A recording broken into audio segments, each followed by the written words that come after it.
started. My name is Carrie Shamit. I teach in Olathe at Indian Trail Middle School.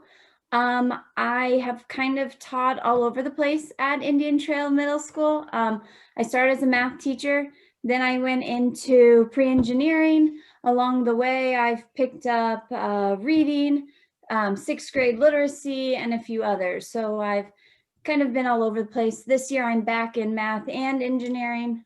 So today I'm going to talk about what I use, what are called instant design challenges. So if you guys want to first go around and introduce yourselves, that would be wonderful so I know who I'm working with today. I can, go ahead. My name is Deb Martin. I teach first grade at Starside in DeSoto, but I've taught first through fifth. My name is Jenica Stock. I teach fifth grade in Olathe at Washington Elementary.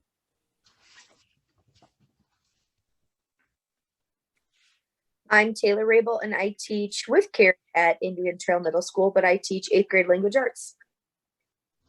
I'm Amanda Beathy, and I'm from Nest City. I teach high school this year, but elementary next year.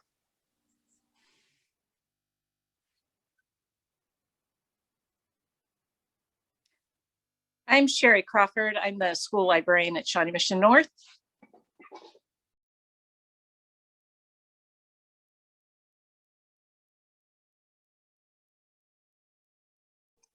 I'll introduce Josh Stock. He just put himself in the chat. He is managing the coffee shop right now and in this session, so he's double tasking there. He's sixth grade English language arts at Santa Fe Trail in Olathe.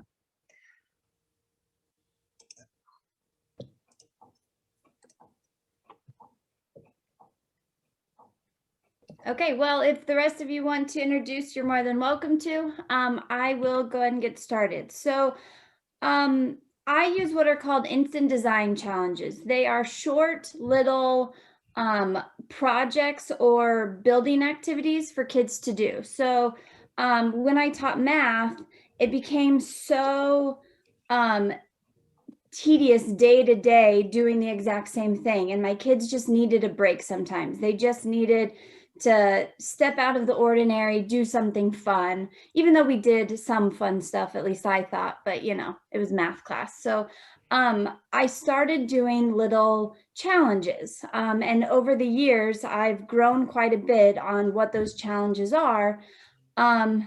This year has been a different challenge altogether because I am 100% remote. I teach all of my classes on Zoom. Even though some of my classes are in the building, I'm not in the classroom with them. So I'm on Zoom, they're on Zoom, but they're all together. It seems very strange. It's been a interesting year. But before last year, we would do these every couple weeks just to kind of step out of what we were doing for the lessons, the activities, we incorporated them, that kind of thing. So I just wanted to kind of go over what some are that I've done. They can work for kindergarten all the way up through high school, and you can change them or adjust them for what you're doing in class. You can connect them with one of your units if you wanted to. You can just say, hey, today we're going to do something completely different. It's very open-ended, very flexible. And one thing I started this year was our school bought GimKit. I don't know if you guys know what that is. My kids love it. It's kind of like Kahoot, but it's more of a strategy, I guess, game is how I would say it. And so I put all of my rules, my classroom rules in GimKit. And in order to get extra supplies for the challenges, they have to win the GimKit rules. So every couple weeks, they're playing a game with my classroom rules, which has been really helpful because it's going back over my classroom expectations.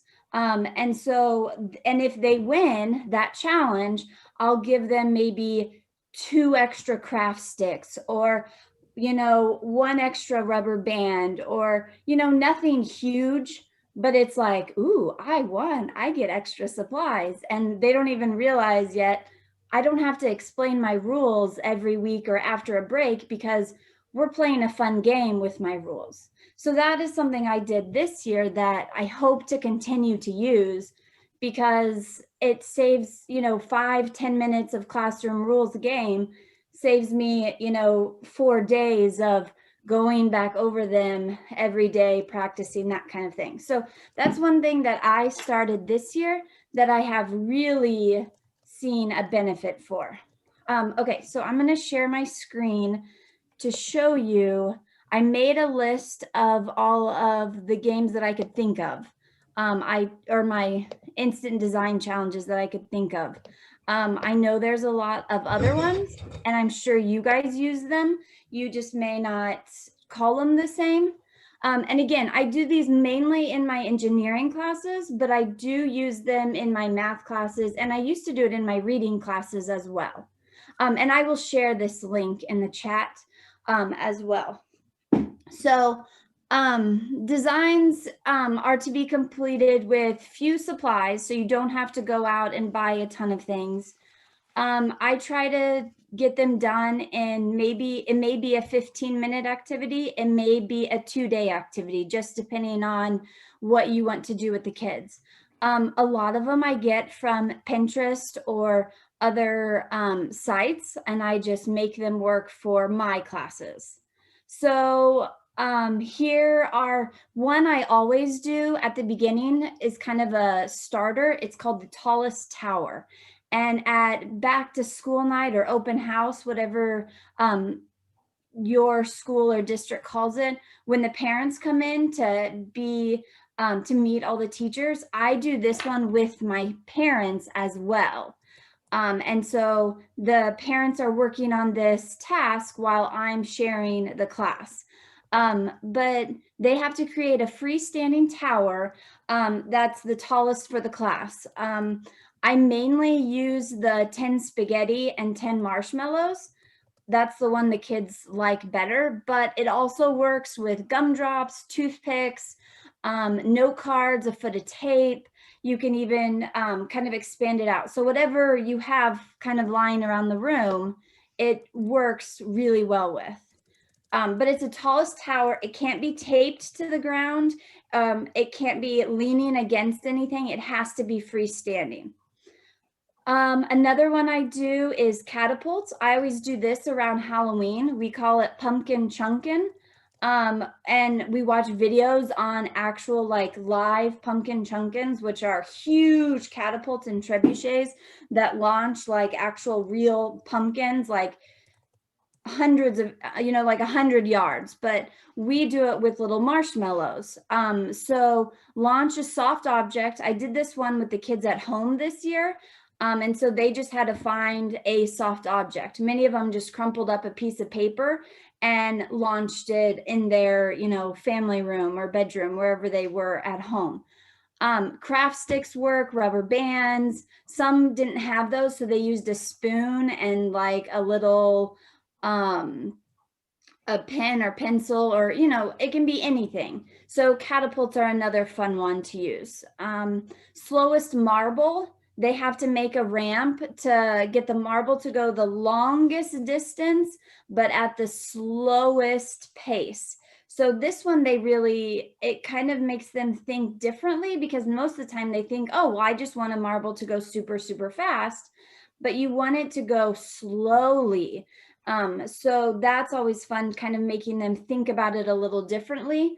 I've done this where they put it on a piece of cardboard and it has to just kind of zigzag. So we talk about, well, if you're driving through the mountains, you can't just drive up the mountain and down the mountain. You kind of zigzag back and forth, so that way your car can make it up and down the hill. Rubber band cars, you can use bottle caps, you can use wheels, straws, and you just work on a rubber band. You make it as tight as possible, let go, and then it goes further or goes forward. The 3-cup challenge, this one the kids loved last year. You get 3 plastic cups and you put a piece of note card between each of them. And you put them upside down and you have to pull out the note card and the cup has to fall onto the other cup. So by the end, they're all stacked together, one inside the other. But some of the kids were great at it and not the typical great at, sports or that kind of stuff, because they really had to think about, like, you have to pull it out fast enough so that way the cup doesn't move. But if you pull it out too fast, the cup's so light, it goes with the card or the note card. So that's a fun one to do.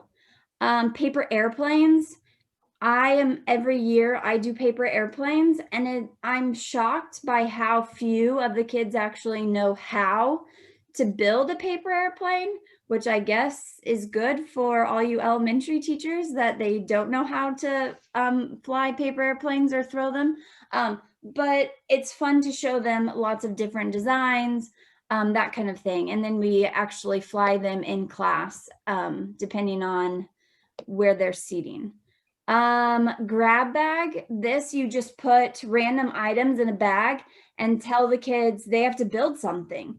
They can build anything. You can have them build something that goes with your unit. You can have them, maybe you're reading a book and say, build something that this character would need for the story. Or maybe you're talking about a social studies unit, build something that would be used during this time period. Or science, build something that, they would need for outer space or, whatever you're studying. Mistakes. This is a kind of a unit I created when I was really trying to do a lot more with SEL. I made this whole unit about how it's okay to make mistakes. They actually research different mistakes that people have made that we use now every day. Like around my classroom, I have maybe 20 different little posters of mistakes people have made. And they research them, they see them all the time. We talk about how mistakes can be good, you can learn from them. But like potato chips, chocolate chip cookies, sticky notes, and I mean, the list is endless, but they're like, oh my gosh, potato chips were a mistake. Chocolate chip cookies were a mistake. And it's like, yeah, can you imagine your life without those? So that's a fun little activity that we do. 3D model of the rules. They have to interpret the rules and actually make a 3D model to show my classroom rules. So they get one rule and then they have to actually make it. So like one of them is raise your hand for permission. So they have to make something that interprets that rule out of paper, tape, glue, whatever. And then they share it with the class, why they made it, what they made, that kind of thing. They really like that because I don't give them the chance to make up the rules. I have my classroom rules being in a lab class where they're always building, especially with like saws and hot glue guns and stuff. But this allows them to interpret them, and it helps visualize the rules. Cargo boat. Out of foil and either pennies or 2-color counters, we make boats and then we put them in the water and we actually test them to see how much they hold. The group cup challenge, I'm sure it has a better name. I just don't know what it's called. Where you have a rubber band and you tie strings to it and you have to work in groups to pick up a cup or pick up an object and move it from place to place. Sail cars, little like toy cars. I have a bunch in my classroom. They have to make the sails. And then we used to use straws and they would have to blow them across the finish line. Now we use a fan, just because of COVID. Let's see. create something. This one I really like. I give them a bunch of supplies and I say, okay, you have to create something that is yellow. And then they, in their supplies, have to make something that's yellow. Then I say, you have to make something that would be used, like the 7th graders study Kansas. So I say, you have to make something that people in Kansas use, or you have to make something that was created in the 1800s, or you have to make something that holds an object. You have to make something that's useful in your routine to get ready for school. So kind of thinking, it's kind of thinking a little bit differently about it. See it, write it, make it. They work in pairs. They have to, one goes and sees an object and writes down what the details or the steps. The other student has to actually make it. And they always giggle and laugh and are so embarrassed the first time they do it, because typically it looks nothing like what it's supposed to. And then as we do this throughout the semester, they get so much better at those writing skills to describe what they're trying to see. Game day, I have lots of board games. We will just sit and play board games or solve riddles. Marble maze, the kids have to make a maze for a marble, and then they give it to the other classmates to actually try to see if they can get the marble through the maze. Paper chain, one piece of construction paper, a glue stick, and one pair of scissors. The kids get to make the longest chain. I had one kid make one, it went, I think 30 feet almost, because they cut it into such tiny, tiny things. Let's see, roses. This one I did with my literacy kids.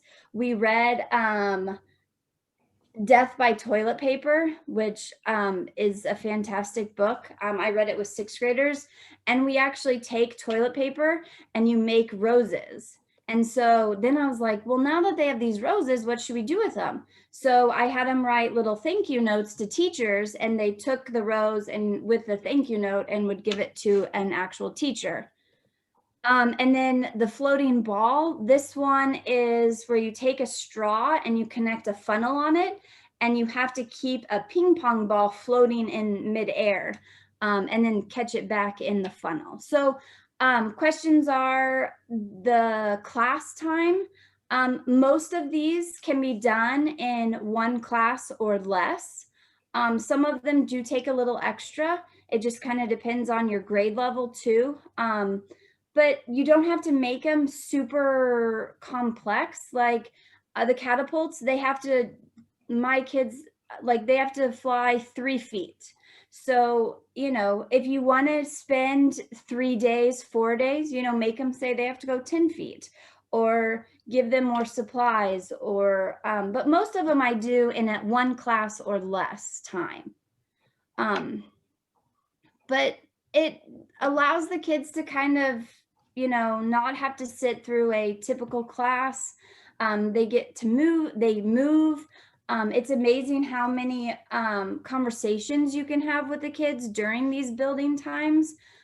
We talk about their lives. Very rarely during these building times, they're talking about the academics. It's, hey, this weekend I did this with my family, or tonight I'm doing this, or I can't believe my brother did this, you know. So it's kind of that time for me to go around and really work on the relationships, because the kids are building and creating. So I can go around and work with each of the kids or each group little by little and build those relationships better. Hey, Carrie, can I piggyback what you're saying? So Yes. something that's super cool about Carrie's classes, she's talking about building those relationships. She'll actually have like our SRO, our student resource officer, come in, and like he'll build stuff and like do it with the kids, or like our vice principal will go in, or other teachers may join in. So it's a great way for her to incorporate other staff members too, that the kids may not necessarily get a chance to build any type of relationship with. So it is a really, really cool class and her kids definitely come to my class and they're like, we did da da da da da da, and we learned how to blah blah blah blah blah, and I'm like, that's awesome, because I have no idea how to do any of that. So they do. They love Miss Shamit because of these activities. So good job, Miss Shamit. Thanks. It's really fun at lunch. When I had lunch, they would come in, and the kids that already had the classes or did the projects, they're like, when are you doing this? When are you doing this? And it's like, don't tell them yet. Or I get siblings, and they're like, one girl was struggling with her catapult one day, and I go, your sisters both made this. And so she went home and asked, and she came back and she goes, they told me, some great ideas. And then I think she got second place in the catapults. I also, because I'm a tech teacher, I have 3D printers, and I print little trophies. I mean, they're like 2 inches big. And so for each of the competitions or challenges, I print a trophy for them, and they're in clear because that's the colors I'm using right now. And I'm like, it looks like a diamond. It looks like jewels. And they're like, oh my gosh, Mrs. Shamit, like that, it looks like plastic. But I'm like, but look how beautiful it is. And then when they win, they're like, do I get a trophy? Do I get that trophy? Is that my trophy? And they're 6th through 8th grade, or 6th grade through 8th grade. So they're too cool for school, but giving them that little trophy, it's like, oh my gosh. So, I try to make class fun. Anybody do any other projects, or have any of you guys tried these projects with your classes? I've never used these. Well, I won't say never, but very rarely have used these types of things in my classroom per se. But I'm our district's, one of our Odyssey of the Mind coaches in our district. I don't know if you're familiar with that at all, but it's basically a creative problem solving like competition nationwide. And there are 2 aspects. You have a long-term problem that they have to solve and build. And then they also have what we call spontaneous competition. And this is exactly what they do in spontaneous. So they go into a room, they're given a problem, certain items that they can use to solve the problem, and a certain amount of time in which to do it.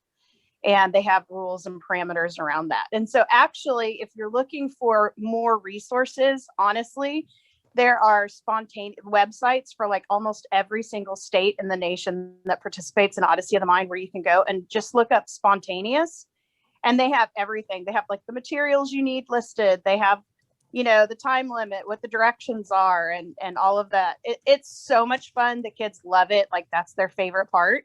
I never thought about using it in the classroom, honestly, for the most part, unless it tied into what we were learning. But I could totally see this as a really good brain break, or, in between topics or things like that, just to kind of, give them a break, so to speak, and get their minds going in a different way. So this is great. I love it. I know for a fact kids love this stuff. So.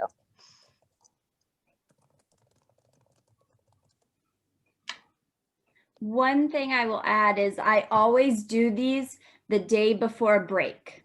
So like the Friday before spring break, I always have these planned, or the last day before winter break, I always have an activity like this planned, just because the kids' minds are already on break, and I don't want to lose that day. So if I can do these, you're still keeping them engaged, but they're not having to start a new lesson or, really kind of change things up.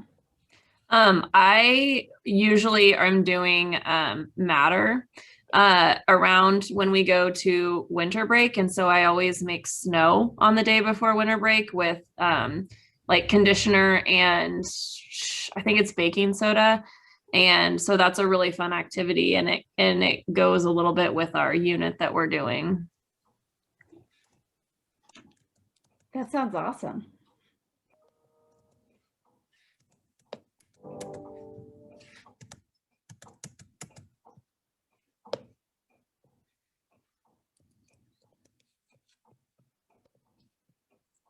Anybody have any questions about any of them? I know I went through them kind of quickly. I put in the link in the chat.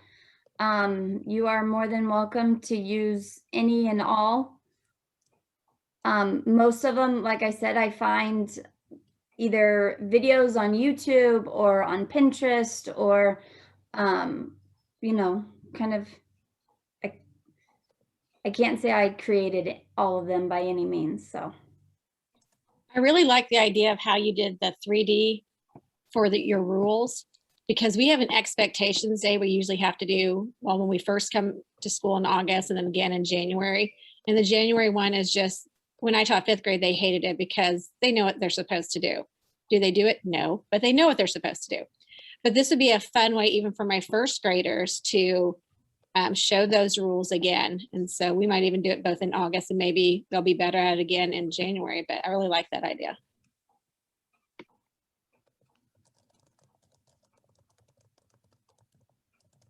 Yours might actually be better than some of my middle schoolers' designs too.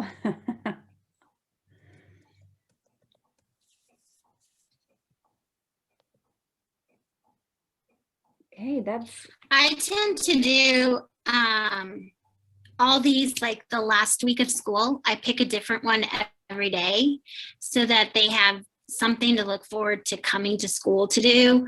I do, my classroom's theme is race cars, and I teach 2nd grade.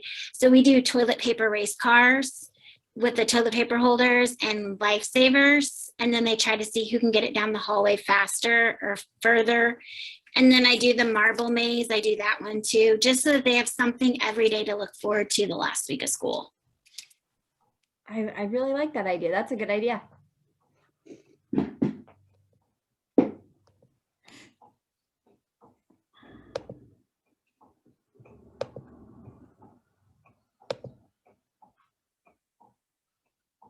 All right, yeah.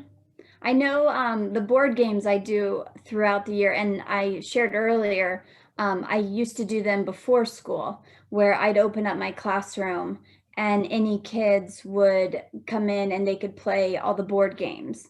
Because we used to have 20 minutes where the kids could just walk the halls. And some of the kids that caused a lot of problems for teachers, I would personally invite them to bring a couple friends to play board games. And last year before break, or before the pandemic, I had a whole Jenga tournament going on in my classroom before school. The kids would come in and they'd get out the Jenga games, they'd start their tournament, they knew where they left off from the day before. And so, you know, going to garage sales or, you know, looking on Slick Deals for little board games really kind of helped that a lot. Because even middle schoolers still love to play board games.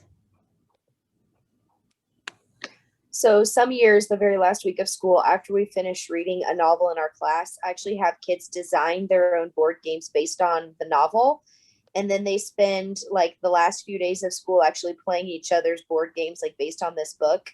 And like the first time I did, I was like, I really, really hope this isn't like a huge fail, because I've like, you know, dedicated a few class periods or whatever to it.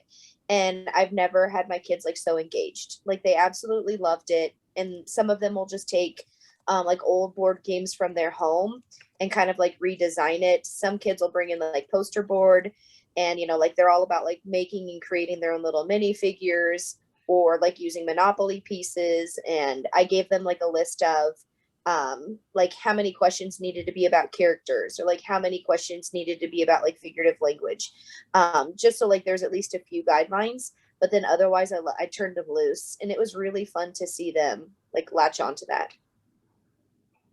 I did a similar thing with math, and actually had the kids at the end of the unit before we assessed create math board games.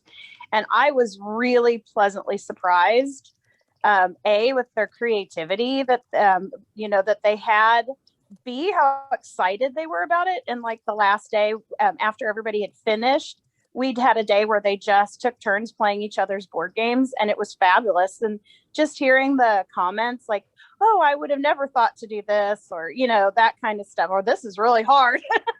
Like, I thought it would be easy since I, you know, did one on the same topic, but, you know, it was fun, and the kids had a lot of ownership with that. And, you know, and they were all excited. Can I take this home so I can play it with my family? And yeah, it was good.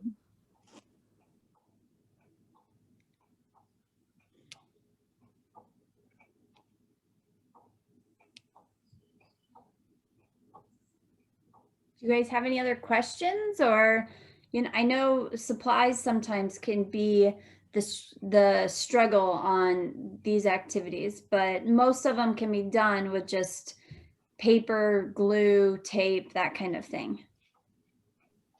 So I have a makerspace in my classroom, and I really have purchased very little for it. At the beginning of each school year, I put out a little note for the kids to take home to their parents and ask for donations, and have a ton of suggestions. And it's unbelievable how much stuff people want to get rid of things.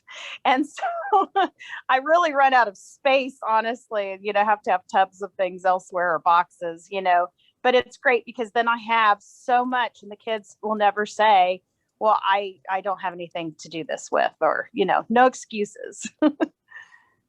That's a good idea. Also, I go through a lot of our school's cardboard. I know where we keep it before it goes out to the recycle bins. And so like this week, one of my projects was for an activity. The kids had to design a chair, a life-size chair.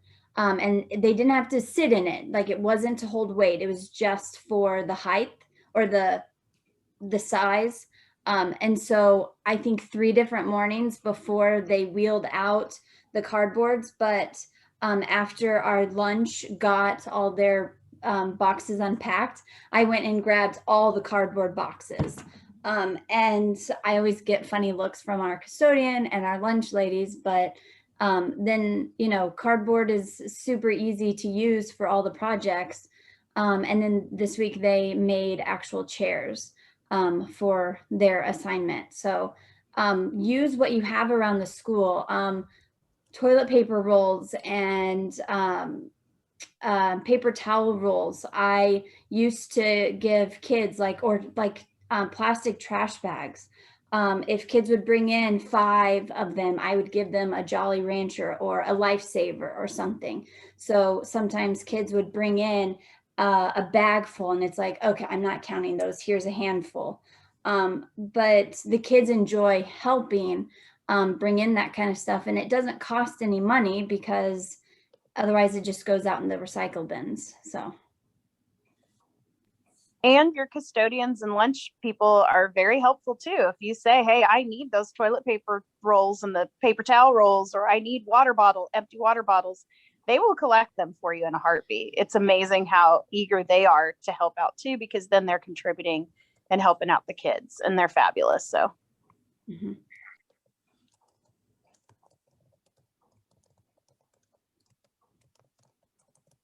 Okay. Carrie, your chair project makes me think of when I worked at Olathe East High School. They have a pond in front of their school, and I can't remember because I'm not very science minded, but one of the science classes, to like incorporate what they were learning in their science class, the kids actually made cardboard boats. And so like they could use like cardboard, duct tape, and maybe 1 or 2 other types of materials. And so they had to make sure it was like structurally sound, that it would float. But then the kids would actually get in it and like have to like row themselves across the school pond. And they would get extra credit if they could get a teacher to go in the boat with them. And like the whole school would like go outside and like watch to see, you know, like with these boats, like make it across the pond. It was like a huge thing. So yeah, so your ideas are like limitless, really, especially with cardboard. That sounds awesome. Like, we need to do that in our pools. Oh my goodness, I didn't even think about the school pool. You could totally do it in the school pool. Yeah, that would be awesome. So here, do you guys want to see, we have time, do you want to see the chairs? So these are all 7th graders. They had 1 week, and we followed the design process. And so here is what they created. So all of them had to, so they actually were supposed to measure the height. I brought in like 5 or 6 chairs from around the school, and they had to measure them and get the right height. Some measured a little bit better than others. But the goal was to make it an actual chair. Now, they don't hold any weight, and we stress that, like, do not sit in this chair. It's just a prototype. It's just to resemble it. But they had a lot of fun with it. Some of them have never been so engaged in a project, and I was impressed. That's pretty cool. I know our 6th graders at the end of each year, because they end up in science learning about the environment. And so they do a full-on, they call it the trashy fashion show, where they actually use recycled materials and trash to create fashion. And they get to choose an adult in the building. So it could be a custodian, it could be a teacher. They've used our principal many times, and they are the models and also the kids. So we usually have several adults who are, modeling the trashy fashion, but also the kids.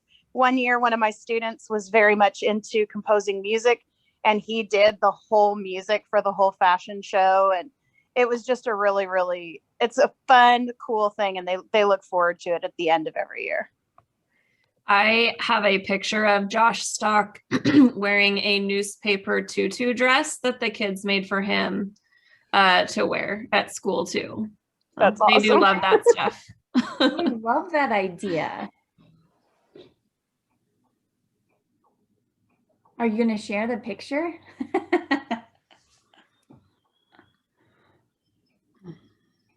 Yeah, I like the idea of bringing in all the staff. That makes it fun. I know our SRO officer loves doing the activities, and he talks it up so much because he is out to win. He wants to be the best. He wants the trophy. And so every day at lunch, he's going around and he like brings his and he like shows it off, and, just to get the kids a little bit riled up, but also just to, express it. And the kids love talking to him about it. But yeah. All right. Well, that's all I really had. So, thanks for all of your guys' suggestions. They were wonderful. I added the link in, so you are free to use any and all, and I'll make it so you guys can add more if you'd like. Any questions or anything to add? No, just thanks for your great ideas. Yeah, of course.